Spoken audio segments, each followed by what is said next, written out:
Welcome to our channel. ఈరోజు మనము daily పెరుగును ఒకే విధంగా తిని బోరు కొట్టిన వాళ్లకు అప్పుడప్పుడు ఈ విధంగా కనుక పెరుగు పులుసు చేసుకుంటే ఇది హెల్త్కి కూడా చాలా మంచిదండి. ఇలా చేసుకునే పెరుగు పులుసు రైస్తో పాటు వడల్లో కూడా చాలా టేస్టీగా ఉంటుందండి. ఈ పెరుగు పులుసు ప్రిపరేషన్ చాలా ఫాస్ట్గా చేసేసుకోవచ్చండి. ఇప్పుడు దీని ప్రిపరేషన్ కోసం కొంచెం వెడల్పుగా ఉండే బౌల్లోకి మనం పెరుగును వేసేసుకోవాలి. ఇలా పెరుగు పులుసు చేసుకునే పెరుగు అనేది కొంచెం పుల్లగా ఉంటేనే టేస్ట్ బాగుంటుందండి.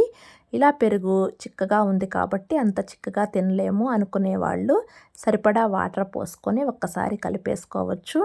ఇలా పెరుగు రెడీ అయిన తర్వాత దీనిలోకి రుచికి సరిపడా సాల్టు, ఇక్కడ అల్లము పచ్చిమిర్చి నేను ముక్కలుగానే వేస్తున్నానండి. మీకు కావాలంటే ఈ రెండింటిని కచ్చాపచ్చాగా మిక్సీ పట్టైనా సరే వేసుకోవచ్చు.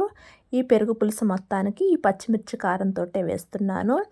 ఇక ఇలా రెడీ అయిన తర్వాత దీనిలోకి మనం పోపు స్టార్ట్ చేసేసుకుందాము. పోపు గిన్నెలో కొద్దిగా ఆయిల్ వేసుకొని ఆయిల్ హీట్ అయిన తర్వాత కొన్ని శనగపప్పు, తర్వాత కొన్ని మినపప్పు, తర్వాత కొద్దిగా ఆవాలు. ఇక్కడ నేను ప్రతి పులుపు ఉండే పదార్థానికి పోపులో 4-5 మెంతులు వేస్తానండి.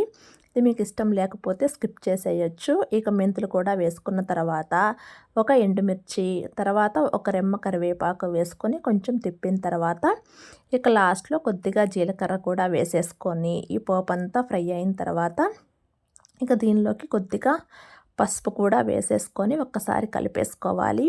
ఇలా కలుపుకొని పోపు రెడీ అయిన తర్వాత దీనిలోకి నేను ఉల్లిపాయ టమోటా ముక్కలను ఇలా పోపులో వేసి ఒక్క 30 సెకండ్స్ మాత్రమే ఫ్రై చేసుకుంటున్నానండి. ఉల్లిపాయ టమోటాకు పచ్చిదనం అనేది పోకూడదు. ఇలా ఫ్రై చేసుకోకుండా ఈ 2 ముక్కలను పెరుగులోనైనా సరే వేసుకోవచ్చు. అలా వేసుకోవటం వల్ల ఉల్లిపాయ ముక్కలు కొంచెం కరకరలాడతాయి. ఆ క్రంచీనెస్ పోవటానికి లైట్గా కొంచెం సేపు మాత్రమే ఫ్రై చేసుకొని ఇక స్టవ్ ఆఫ్ చేసేసుకొని ఈ పోపు మొత్తాన్ని ఈ పెరుగు మిశ్రమంలోకి వేసుకోవాలి. అలా పచ్చిగా వేసుకున్నా సరే టేస్ట్ బాగుంటుందండి. ఇలా వేసుకున్నా సరే టేస్ట్ బాగుంటుంది.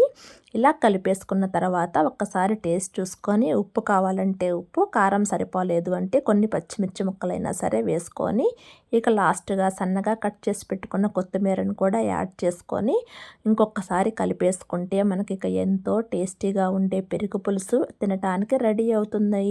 ఇలా కనుక ట్రై చేసి చూడండి, అందరికీ నచ్చి తీరుతుంది.